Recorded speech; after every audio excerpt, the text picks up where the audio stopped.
I suppose if that was the first time, maybe it was for somebody here, but suppose that was the first time you had read that chapter together, Revelation 16 that we just read. I'm sure for many of us it's words we've read many times over perhaps many years. But what impression perhaps would we be left with? What would strike us? Well, there's all kinds of language in this chapter. Just to start with, and I'm not going to give a detailed exposition of all of this chapter, otherwise we would leave here very late this evening, but I'll just draw attention to verse 5. And I heard the angel of the waters say, Thou art righteous, O Lord, which art and wast and shalt be, because thou hast judged thus. There's a recognition and a desire that the Almighty and his ways and his Son is recognized as just and righteous. And there's the same acclamation there in verse 7. Even so, Lord God Almighty, true and righteous are thy judgments. And so as Abraham recorded many years ago, didn't he? Shall not the judge of all the earth do right? At the very heart of the Scriptures is that appeal to us who are mere sons and daughters of Adam, who are dust, to acknowledge the righteousness of the Almighty. And this remarkable book is really telling us, isn't it, in advance, how the Almighty is going to establish his righteousness, how he is going to be shown as right in the earth. And this great arc of history, at which we stand, as we understand it, at the end of that arc, stretching all the way from the time of the Lord Jesus to our own, and then his near return, demonstrates how the Almighty has been demonstrated as righteous and just in every generation. And here's the point. Because our understanding is that we stand at the most ultimately important point in this chapter. Here is the coming of the Lord, isn't it? Right towards the end of the chapter, as we had it there. Verse 15, Behold, I come as a thief. And in our second talk, God willing, I want to bring the exhortation a little closer to home and think about that for each of us. But to start with, to understand how that principle of the Almighty gathering the nations together, how we see that. You see, we just saw it, didn't we, in those opening verses that we read, of how the unclean spirits like frogs are going to be gathering together the nations. And how our world, in fact, reflects those things that have happened in the past. We often talk about the fact that the modern day approach to the way that we run civilization, the way the world thinks, the spirit of democracy that came out of the French Revolution, I'm not talking about that in detail today, but all of those things shape our world and the way that most ordinary people just think about things. Those spirits, those ways of thinking were to go into the whole world. The same word used for the inhabited earth. And the consequence is that they are going to bring together, to gather the nations. In actual fact, of course, we can read in verse 16 that it is God who is gathering them together into a place called Armageddon in the Hebrew tongue. And we'll consider that in a moment. And you see, the point is confirmed because in chapter 19 we read of a gathering together and an opposition. On the one hand, those who are gathered together to make war against him that sat on the horse, even the Lord Jesus Christ. So this world that we live in, which is the product of all of these centuries that have gone by, and that the Lord has revealed for us in this book, our world is the product, the end product of that, so to speak, even as much as we believe we are at the end of Gentile times. And they are gathered to make war. You just notice the emphasis, the connecting emphasis in those verses. The battle to make war. And as we shall see, the idea of Armageddon is that point, that ultimate point,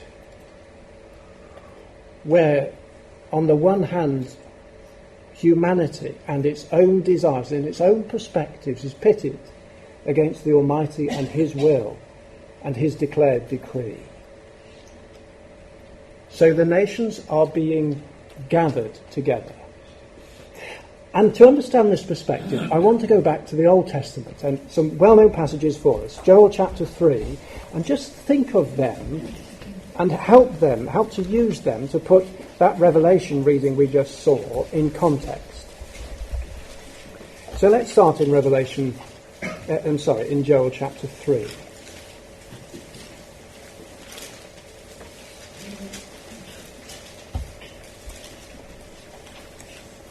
Now the context is given very helpfully for us at the beginning of Joel chapter 3, for we read that, "Behold, in those days and at that time, when I shall bring again the captivity of Judah and Jerusalem." So Israel have to be in their land. Judah and Jerusalem have to be inhabited so that this prophecy can be fulfilled. And just interesting, isn't it, that in Revelation, it was in chapter 16 we read that it's the place called in the Hebrew tongue, which of course was a dead language, wasn't it, until Eliezer ben Yehuda picked it up and decreed from his perspective that it was necessary for the Jews to have that identity, and started off the process with his own son, who he said, for this to happen, for this dead language to come back to life, there has to be one child who will only ever speak Hebrew. His own son, he taught him and made sure that that was the language, and from him came this remarkable resurrection of a nation in God's hand, speaking that language. And then says verse 2, "I will also gather all nations and will bring them down into the valley of Jehoshaphat." I will gather all nations. So at the time when Israel are in their land, at the time when it could be said in the Hebrew tongue, then all nations are being gathered, just as we read in verse 14, the kings of the earth and of the whole world. Revelation 16 verse 14 told us. And why? Well, because God says he is going to plead with them there. And to plead is this word that relates to judgment. It is to enter into a controversy. In fact, it is a word really which has a technical sense, doesn't it? It is a word that means a legal pleading, if you like. There's a controversy here. It's a case that is going to be argued. And it's of significance then, isn't it, that when we read of the valley of Jehoshaphat, that it is the valley of Yahweh's judgment. Now, this clear determination of the Almighty, then, is spelt out for us. His determination is to gather the nations, that they might be gathered together. Interestingly enough, you perhaps know this in Zephaniah chapter 3, where we have that idea that he's going to gather and assemble all nations. It's that verse, interestingly, that has all the letters, as we understand it, of the Hebrew alphabet there, just to underline the point. The Jews in their land with that language, resurrected. But what is this judgment about? What is this legal pleading of which we've just read in Joel chapter 3? Well, let's just read on a little more, because here, if you like, is the charge sheet. Here is the description of what it is that the God of heaven is going to argue, is going to fight the case about. "I will plead with them there for my people and for my heritage, Israel." The people of Yahweh. His people. The nation founded on the faithful man Abraham, who the Almighty drew out of that land, and later his nation that he drew out of Egypt for himself, that he bare them on eagle's wings and brought them to himself. That nation, God's nation. And what had the world done to it? You see the point there in verse 2. "They have scattered among the nations and parted my land." God's nation, who he put in that land, well, they've scattered them. And they've parted, that is, they have divided or apportioned the land. They've decided what shall happen. The very same word used in actual fact in Zechariah chapter 14 of the earthquake and the parting of the land. They've decided and divided up for themselves God's land, and you can see immediately the problem. And we read on that they have cast lots for my people and given a boy for an harlot and sold a girl for wine that they might drink. Gambling for the purchase of slaves, and perhaps just hinted at there, the licentiousness of the northern invader. And it's not unknown in times of war, is it, for that terrible sort of behaviour of armies to be seen. This is how, then, in the prophecy, they are going to treat God's people, this invading army, and the nations of the world at the time when Israel has returned to their land. Go on to verse 9. Proclaim ye this among the Gentiles, prepare war, wake up the mighty men. Let all the men of war draw near, let them come up. So to prepare war, to honour as sacred, some have seen in this a suggestion of a holy war. Certainly, the idea that there is a definite effort being made here. And then again, verse 11, assemble yourselves and come all ye heathen, and gather yourselves together round about. There is that same idea of the nations being gathered together against God's people, and therefore ultimately against the Almighty himself. So this idea of gathering the nations is really at the heart of God's purpose. The issue, the case which he is pleading, is to do with his people and his land. And he's gathering the nations there that it might be perfectly evident to them, ultimately, that they are, in fact, fighting against him. And that idea is so prevalent and so repeated. Verse 12, let the heathen be wakened, and come up to the valley of Jehoshaphat, for there will I sit to judge all the nations round about. So just consider, the heathen, the nations as a whole, are being wakened up and coming to that valley, because God is going to sit to judge. That idea again, to plead. Because as we saw in verse 2, I will gather all nations and bring them down there. This great challenge is all about that which the nations have to learn. We started off with the righteousness of God, that all the earth might come to understand what he views as right. The unclean spirits in Revelation 16 dictate what most people today view as right. And yet God has said, here is what is right. And I'm going to use the nation of Israel, flawed as they now are, but in that age to be brought into his covenant. He's to use that nation to demonstrate what he sees as right, which is why we read in Jeremiah 25, it is the controversy with the nations for his people and for his land. So we see the picture. He's going to gather all nations. He's going to plead with them. He's going to deal with his people Israel, who they've scattered among the nations. Because this, and there's just a clue here, thinking about that ancient nation and the opposition that there's been to Israel over centuries. It was the same, I think it's Idumea, is it, in chapter 36? I have spoken against the residue of the heathen, which have appointed my land into their possession. Now there it is. There is the issue on the line. There is God's land, and they have taken it for their own. I mean, it's supreme irony, isn't it? You think of all the countries of the earth, and God says, that's my land there. That's the one I've chosen. Here is Jerusalem. Let it come into your mind, he says. And all the nations say, well, we're going to have it for our own, thank you very much. And because the Almighty has said, of that nation I will bless them who bless thee, and curse him that curseth thee. That is to be the basis then of his operation and of his judgment with the rest of the world, and how they have treated his people. This brings to mind a most interesting point.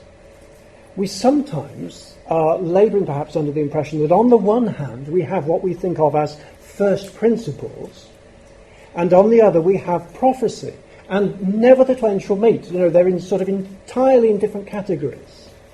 And yet it's not quite as simple as that, is it? Because what we understand to be the gospel, the good news of the kingdom of God, well, that is entirely dependent upon God's promises. And what prophecy does is show us how the first principles of the gospel are in fact about God's promises. And prophecy shows and gives us assurance about how God is going to fulfill them. Whether that be on the one hand the prophecy that God made to Abraham, or on the other about how he is going to vindicate the righteousness of his name and his character on the earth. The Almighty is going to carry it out. He will fulfill his will. So Joel 3 verse 13. Put ye in the sickle, for the harvest is ripe. Come get you down, for the press is full, the fats overflow. There's detail here that I'd love to go into, but I just can't. But just for now, just let's understand and remember that we have these two stages in the process of judgment which the Almighty is pouring out. He had talks here about the sickle, just as we have it in Revelation 14, and also the vine harvest, the press is full. And there's that same picture, that same parallel in actual fact in Revelation chapter 14. But what we can say, and what we have seen already, is that the process of judgment then of the nations is being likened to harvest. We've seen that, haven't we, in chapter 3? He's going to use the sickle, which is to cut the wheat.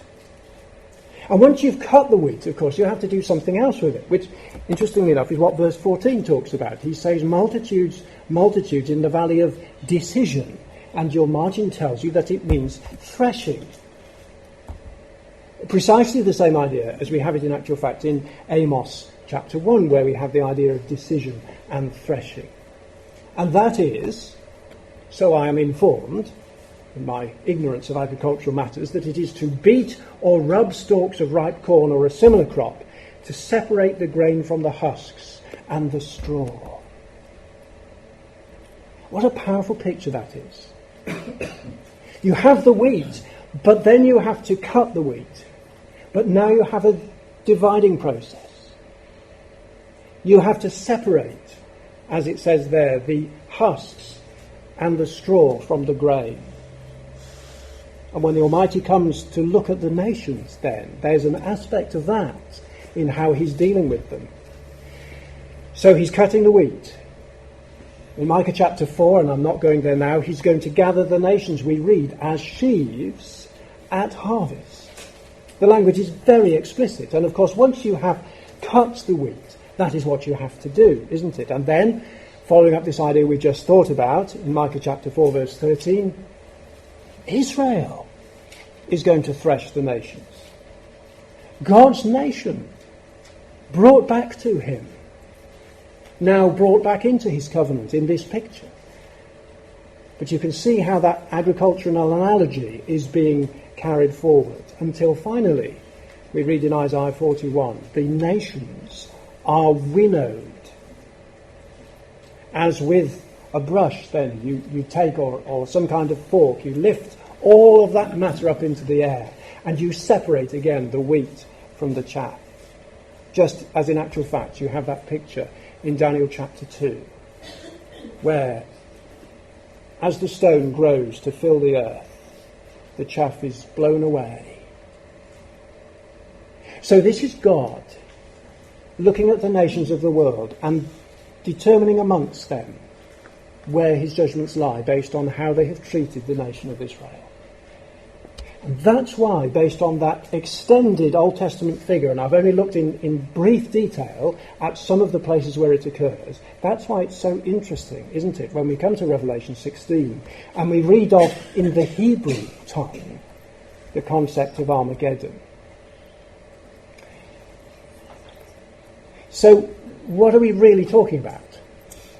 If we were reading one of the more modern versions, well, here's, if you like, the first modern version. It doesn't sound very modern now, does it, 1881? But in fact, the Revised Version was the first version to be based upon one of those other manuscripts of the Bible that had been discovered in the years leading up to that. And people like Tischendorf, who went all around the world trying to find all kinds of other manuscripts. And he found the Codex Sinaiticus, which, let me just say here for the record, is very probably of questionable origin.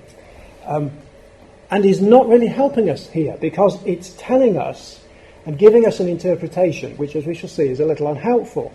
It's called in Hebrew, apparently, Ha-Mageddon.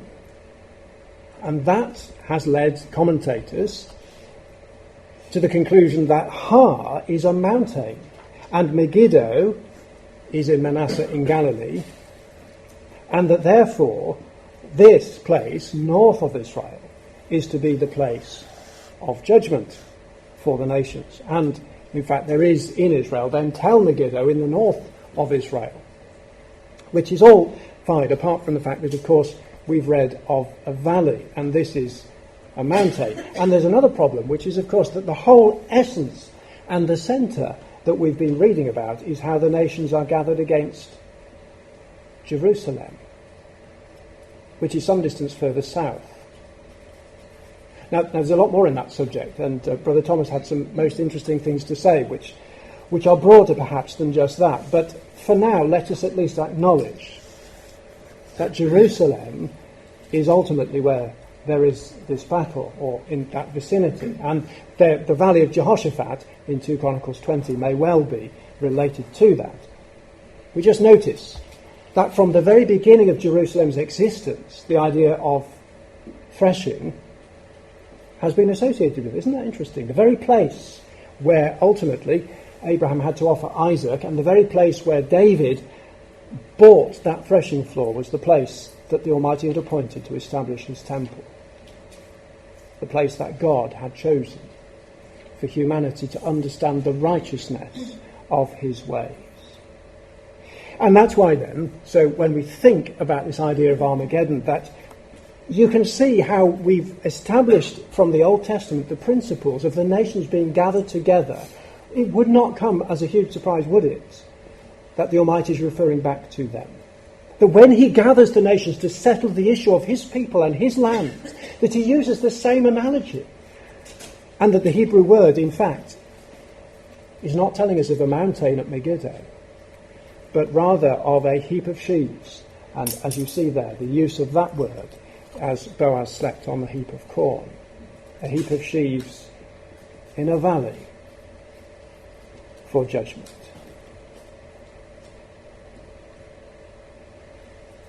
So it seems that the Almighty is using the same consistent picture through his word.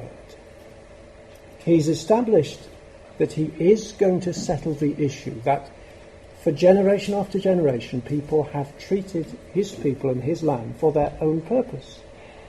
And he is going to say enough is enough.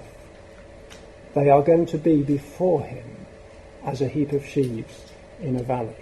But there is a most interesting connection. You see, we've established that it is a time when Israel have to be in their land. Joel 3 told us that. And the Hebrew tongue suggested it, I think.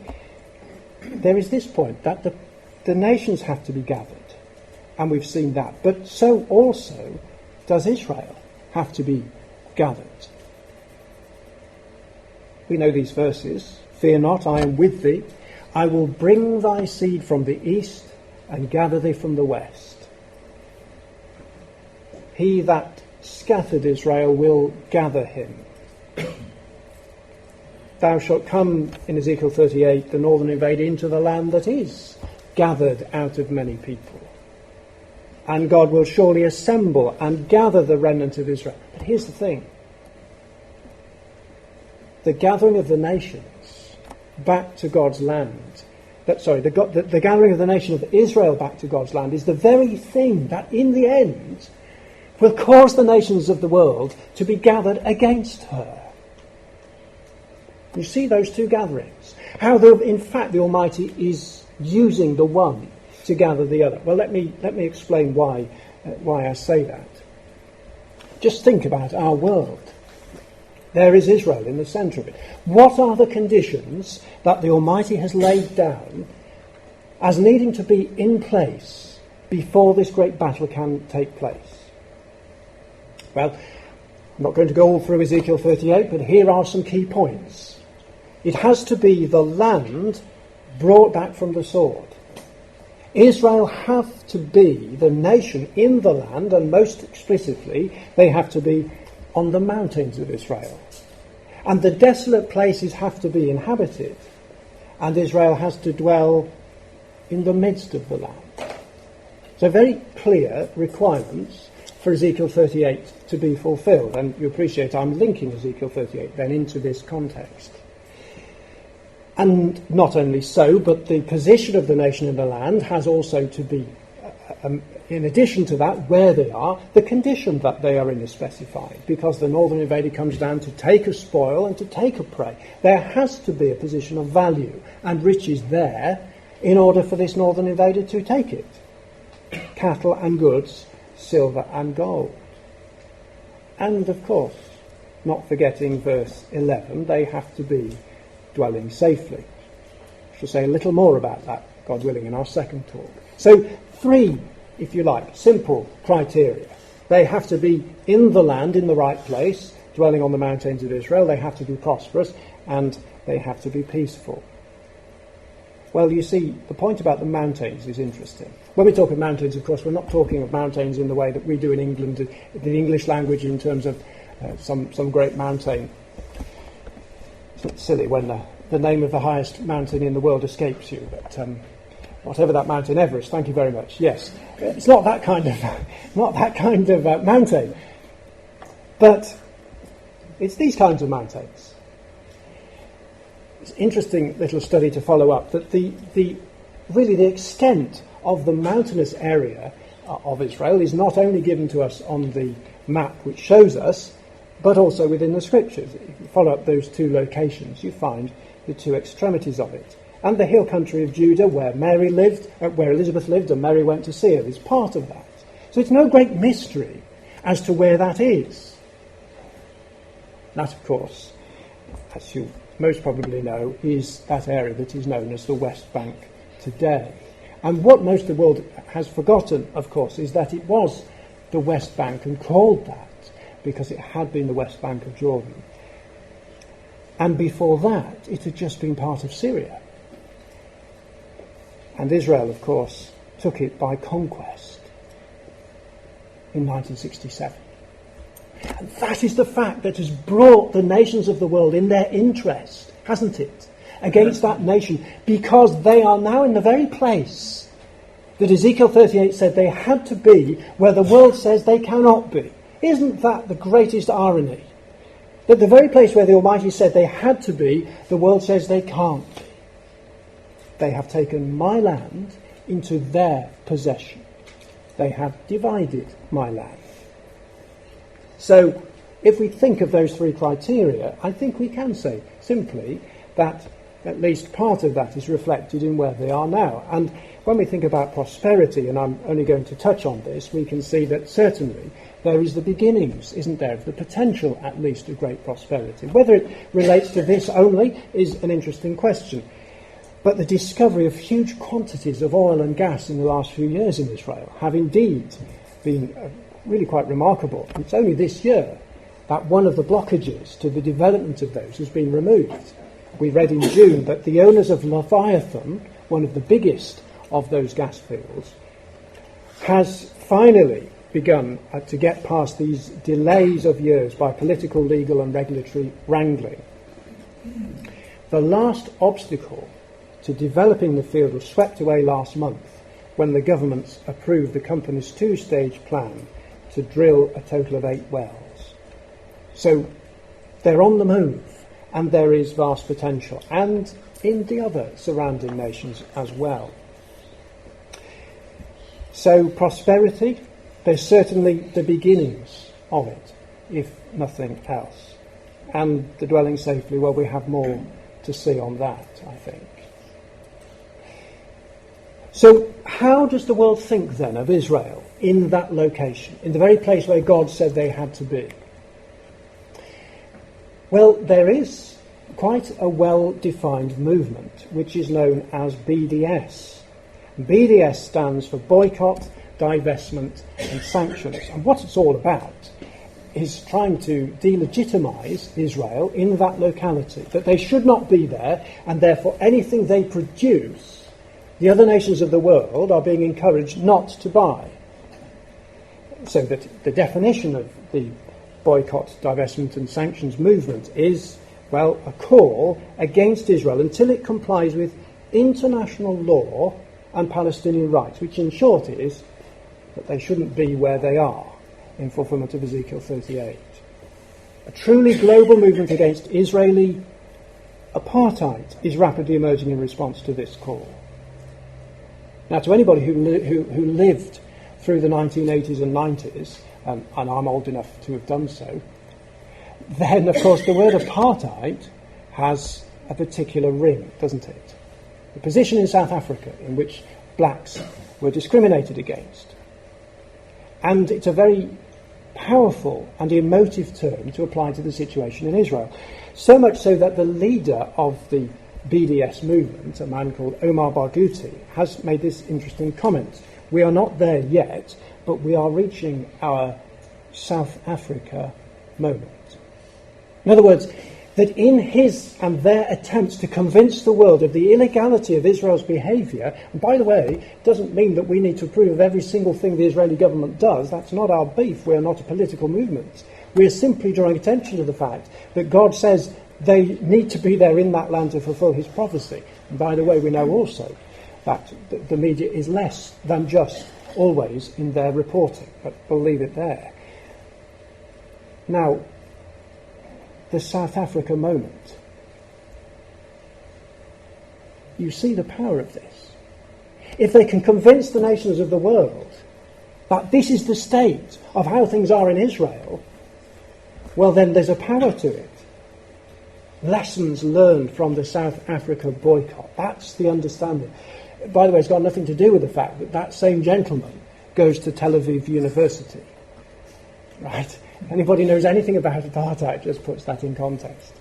He's been queried as to how that can be possible, and he has his own answer for that. But there we are. So, the point is, I said that the fact that Israel was gathered to their land would be a factor in the nations being gathered against her. We're beginning perhaps to see how that could come about. The nations don't think she should be there. And so when we think of those things that the scriptures lead us to expect prior to the coming of Christ, well then we'd expect, wouldn't we, that the false prophet would be a mouth speaking great things. And he's had a few things to say about this very issue.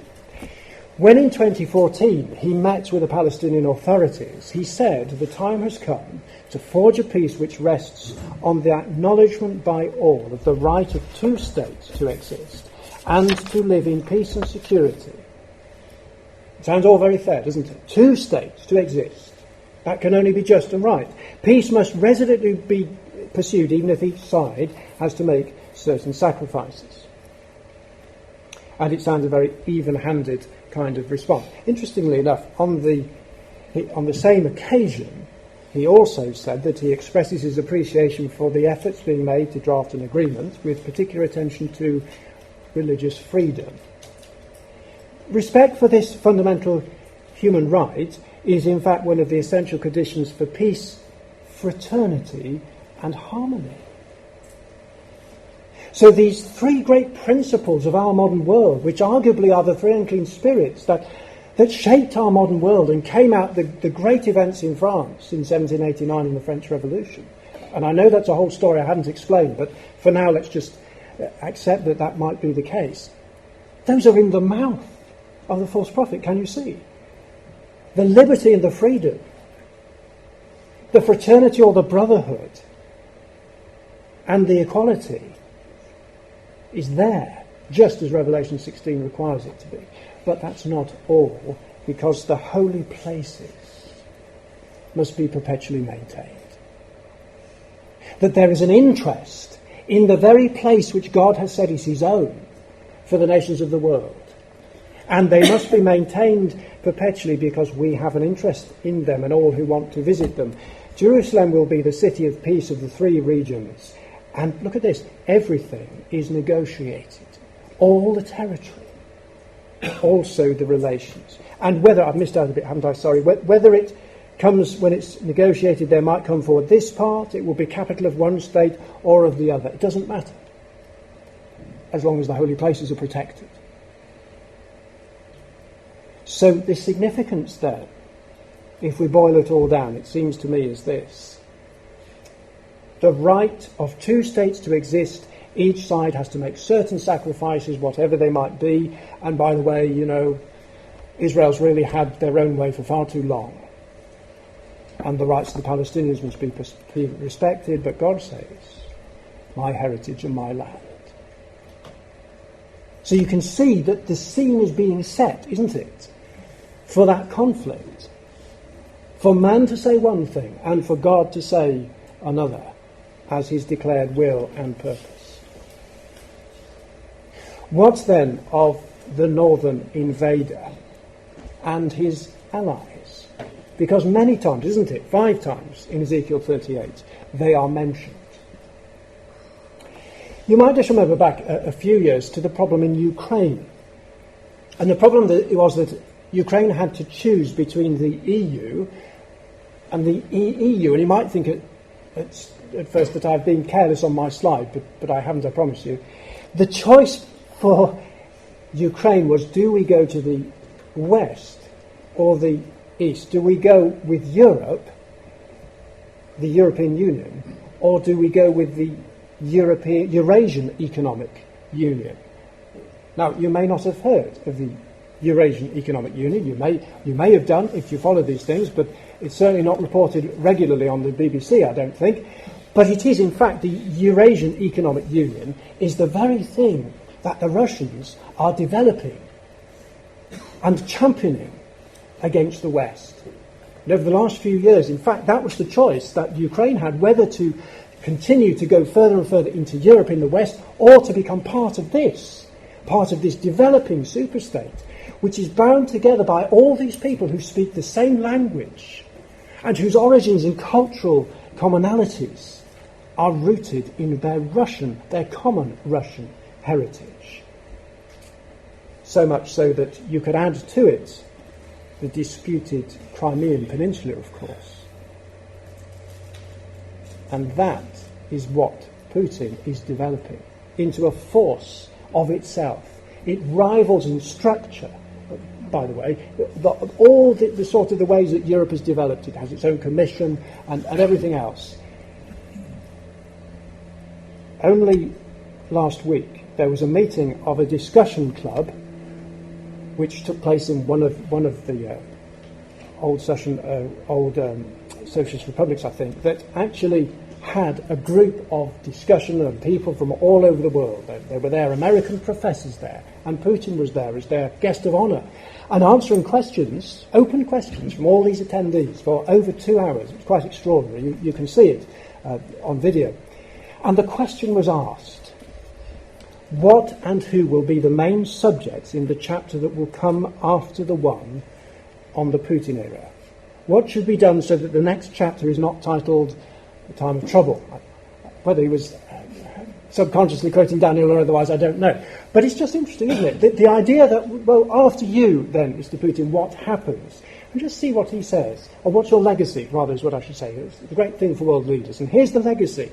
The main thing is how we manage to bring Russian society and the Russian nation together.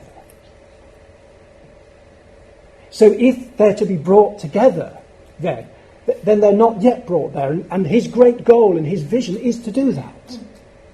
You can see how he's begun to do it. And the end of that paragraph, to unite everyone towards achieving the national goal. And you can see how he's done that, can't you? There was Russia through my younger years, through the 80s, when it was just a hulk of what it had been, and the army rusting away. And the world has woken up to the uncomfortable fact, hasn't it, over the last couple of years, of tremendous power and determination that there is there.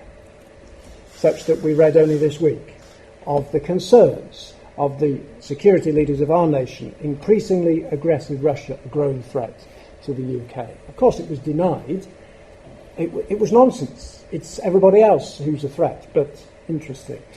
You may possibly have heard of the Moscow Victory Day parade in May 2015, when they celebrated the victory of Russia and her allies against the Nazis. And the extraordinary display of military power, hardware, people, soldiers, quite extraordinary. And there were also those there who, their friends from China. A great force. Many people with them. And there on display were all of those great armaments, to which there has now this week been added another one. Perhaps you've heard of Satan II, as they cutely named the rocket, or somebody did, that's going to go and have the ability to blow up vast numbers of humanity, should they so choose. And when they look in the Middle East, they see a nation that is beginning to show signs of prosperity in the very area which they themselves have been developing. The discovery of huge reserves looks set to put Israel well on the road towards energy, and it is likely to provide an attractive target for enemies of the Jewish state. Isn't that an extraordinary recognition by the world's media? And then, of course, there was the development and the growth and the movement of that ship towards Syria that just had to go through even our waters. And Israel, of course, had their own response to this growing threat in Syria, only just around them. Israel panicked by quantity of Russian presence, weaponry in region which dramatically hamper IDF operations. It's worth just getting the point of this. The Israeli Air Force and Navy were used to flying and sailing wherever and whenever they saw fit. But since Russia began to intervene in the Syrian civil war last year, things have changed. One particular worry was the impending arrival of that ship. I know the media laughed at it because it has to have a tug with it in case it breaks down, but look at this. The force has anti-submarine capabilities and boats with a wide range of missiles for aerial photography and intelligence gathering. Israeli defense officials admit that the Russians know about every movement Israel makes in its air and sea space, as there is no way to elude Russian radars, and thus Russia has been able to collect massive amounts of information. So the gathering in Syria has provided Russia with the very ability, apparently under the means of trying to wipe out enemy number one, ISIL. To how much effect is another open question, or to what effect and to what extent supporting Syria for their own reasons. But, well, they discovered that this strange drone that was sent into Israel was not sent as they'd initially thought by Hezbollah, but by Russia.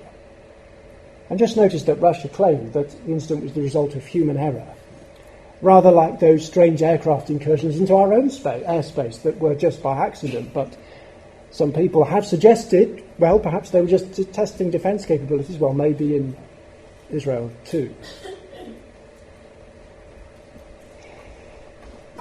So what else?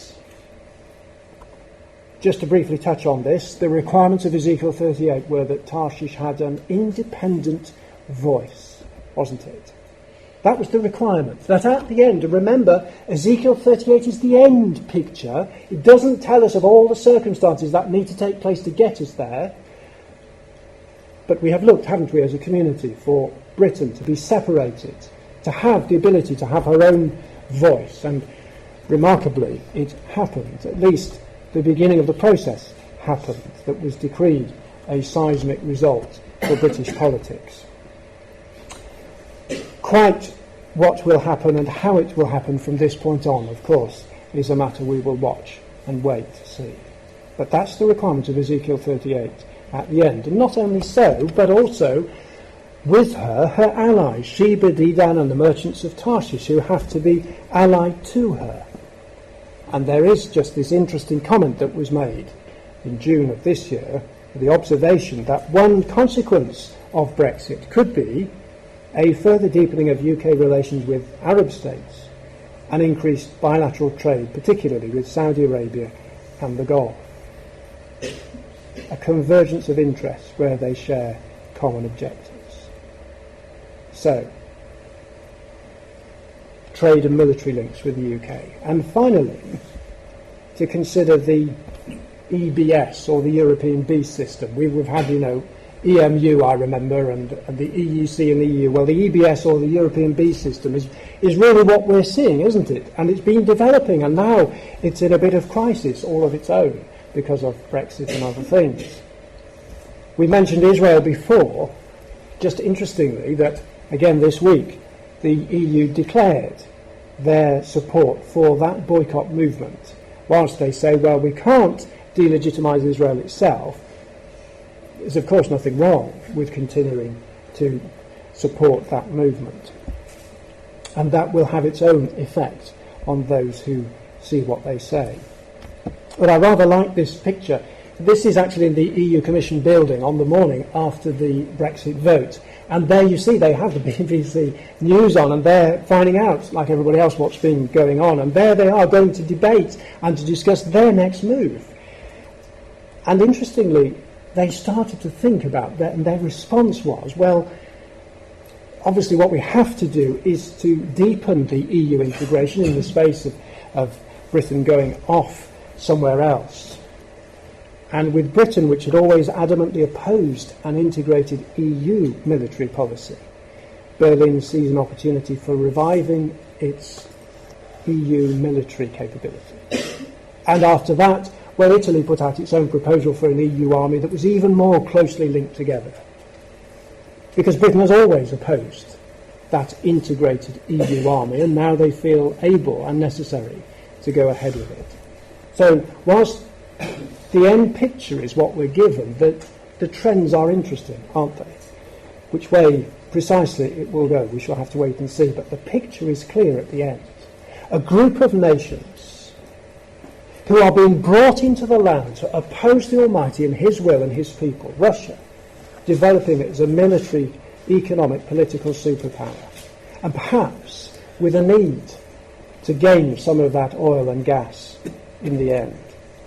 Tarshish, an independent voice, her allies, and of course the EU there. Well, I have 2 points just to finish with. The first is just a reflection on the impact of Brexit for Russia. In parallel to European fissures, as Europe is in danger of breaking apart, Putin is consolidating strength. He's restored autocratic rule at home, crushing all serious dissent, and mobilising popular support through foreign war. He stopped NATO's expansion by invading Georgia in 2008, and slowed EU expansion by invading Ukraine in 2014. He's increased Russia's economic hegemony, his control, in other words, all kinds of different kinds. He's increased Russia's control in large parts of the former Soviet Union by building the EEU that we mentioned, and as a result of his military intervention in Syria, Putin is expanding Russia's presence in the Middle East as Europe and the United States pull back. And that's why, isn't it, Brother Thomas wrote a book called Russia Triumphant and Europe Chained. The picture is beginning to fit those expectations that our brethren have had for a long time. My final slide for this talk. The future movements of Russia are notable signs of the times because they are predicted in the scriptures of truth. When Russia makes its grand move for the building up of its image empire, then let the reader know that the end of all things as at present constituted is at hand. The long expected but stealthy advent of the King of Israel will be on the eve of becoming a fact, and salvation will be to those who not only looked for it, but have trimmed their lamps by believing the gospel of the kingdom unto the obedience of faith, and the perfection thereof in fruits meet for repentance. So if it is the case, brothers and sisters, that the Lord is at the door, what should that mean for us? How will the future be for us and for the world as the Lord approaches? This we shall consider in our second talk.